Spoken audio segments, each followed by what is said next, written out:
Well, hello everybody. My name is Barrett. This is Tempo League. Today we're talking about stick grip and the different types of stick grip. So to dive right in, there's really three, and we're only going to really cover two, but I want you to know about the third.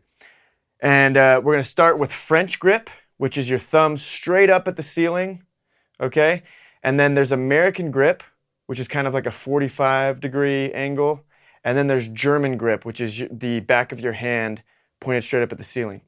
Okay, so German grip, I never use. I really don't know a ton about the intricacies of the technique. I don't know really the advantages, to be honest with you. I haven't spent really any time. If you use German grip and you can explain why you use it and the big benefits of it, please jump in the comments. We'd love to hear it. But really, this video, I'm just going to tell you German grip, this is what it is, and that's it. We're not gonna dive into it. What I've learned, and a lot of what I've learned comes from Bill Bachman and his Extreme Hands Makeover. Such great stuff over there. Go over to Bill Bachman, drumworkout.com. Check out his stuff. Amazing stuff over there.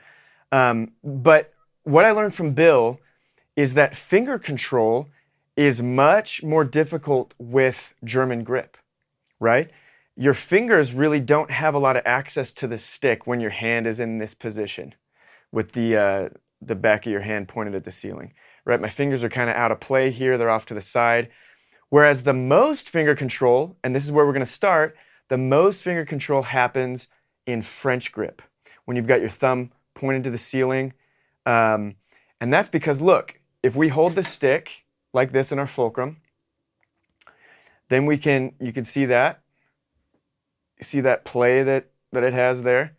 We can use our fingers to play this stick, right? So, and I'm going to show you that in a second over here. I had to move my ride. So I usually have a ride right here, obviously ride symbol. You're going to be doing a lot of that. We'll use the crash and the stack here to simulate that. But finger control, there's a ton of it that comes from French grip, okay? I want to point you to a free playlist where I go through hand technique.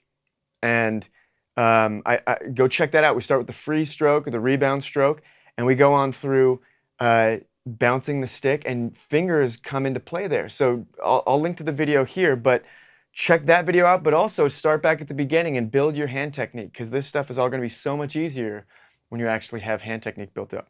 All right, so let me show you what I mean by French grip finger control. Hopefully you can see this. We're going to go on the side here. But if I go...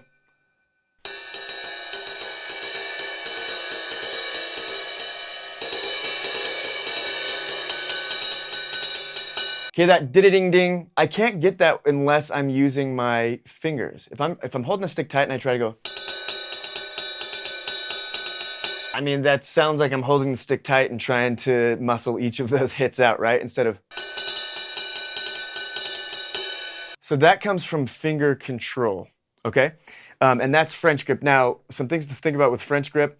The way I practice this is, it took me so long. This left hand always wanted to like slice out.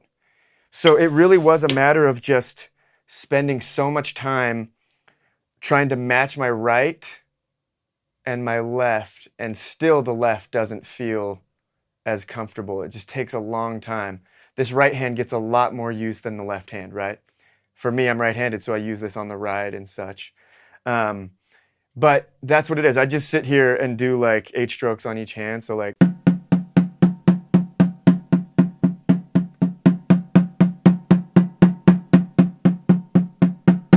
Okay, and tried to make sure that it wasn't slicing out.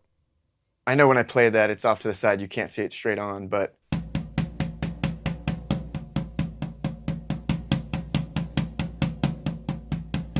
that kind of thing, right? And go slower if you need.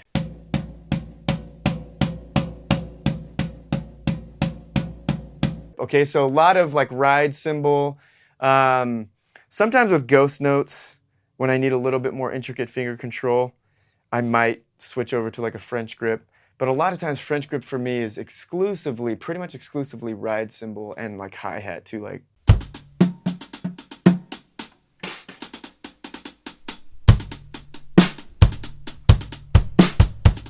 right?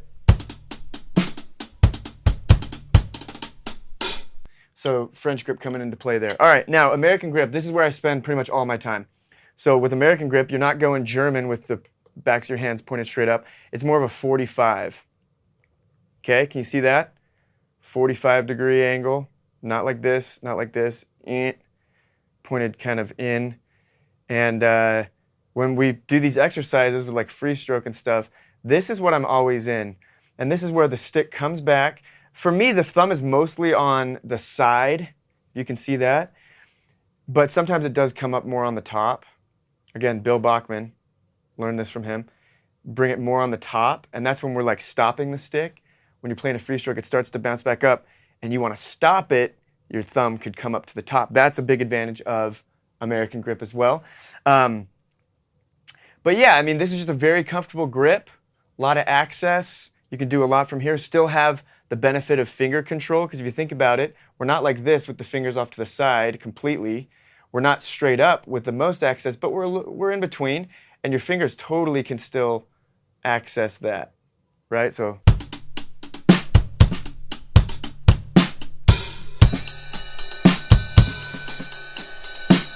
Right, that's American.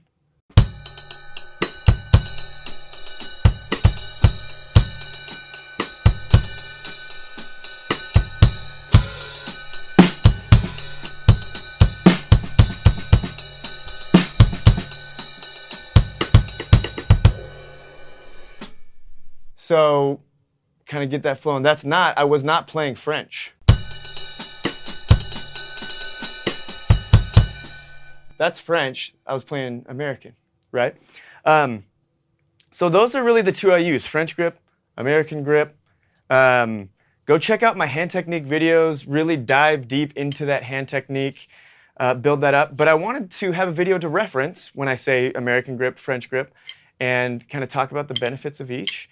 And that's what this is for. So check out my other content here on Tempo League. Hit me up at barrettdastrup@tempoleague.com if you got a question. I'd love to chat a little bit about that. And thanks so much for stopping by. See you on the next one.